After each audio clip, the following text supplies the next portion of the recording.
मातृभाषा मातृभूमिर ममता जाहुते जनमी नाही ताकू जदि ज्ञानी भूमि रे गणिबा अज्ञानी रहिबे काहे एतिकी लेखि ता परे आरंभ करिबा आपण जा लिखिबे आजिर एही समारोह पई आमे धन्यवाद कबा आम राज्यर मुख्यमंत्री श्रीयुक्त नवीन पटनायक जितेबले पिलाने तुमको देखिथब 1905 मसीह लॉर्ड कर्जन भारत को विभाजन करने आशारे जो आमर पूर्व उपकूलर राज्य मान को विभाजित कले से ओडिशा आंध्र मद्रास प्रदेश में गठित कराइला से 1905 भांगीदे आसाम किसी अंचल वर्तमान बांग्लादेश आ वेस्ट बेंगल ओडिशा को नहीं गोटाए करदेले बंग प्रदेश और सेठी सी बंगला को भांगीदे पूर्व बंग और पश्चिम बंग करदे जो ओडिशार अध्य प्रदेश रहीगला बंग सेपटे आएपटे मांद्राज यही परिप्रेक्षी जितेबले देखिले आमर मधुबाबू उत्कलर जी बरपुत्र से कहले भाषार आम ओडिया भाषा तो नष्ट हो जाऊँगी बंगाली मान प्रभाव पूर्व ओडिया भाषार अस्तित्व रक्षा करने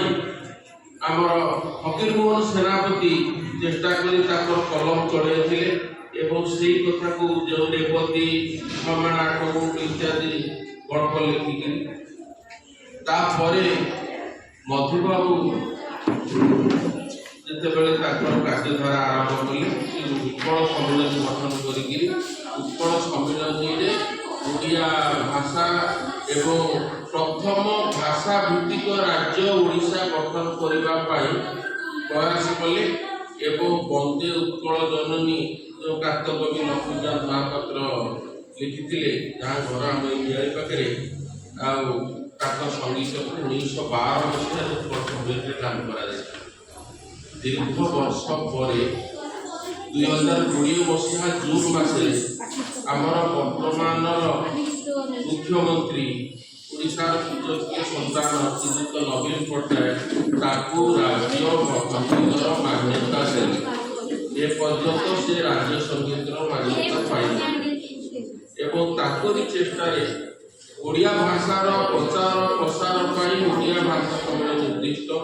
मोर गोटे सजेसन पहुँच पारे आउ टे व्यापक हवा आवश्यक आम ग्रामीण स्तर में यही कार्यक्रम टी व्यापक होता ओडिया भाषार साधारण लोक प्रतिफलित होता जहाँ केवल बर्तमान विद्यालय और पंचायत स्तर में जहाँ हो विद्यालय 1000 टका खर्च कर पंचायत मत 2000 किंतु याकू आउ टे व्यापक करला जहाँ आम धन्यवाद आउ थे दबा आम प्रिय मुख्यमंत्री की गोटे प्रचेषा कर समय ओडिया वंदे उत्कल जननी राज्यभाषार मान्यता पाई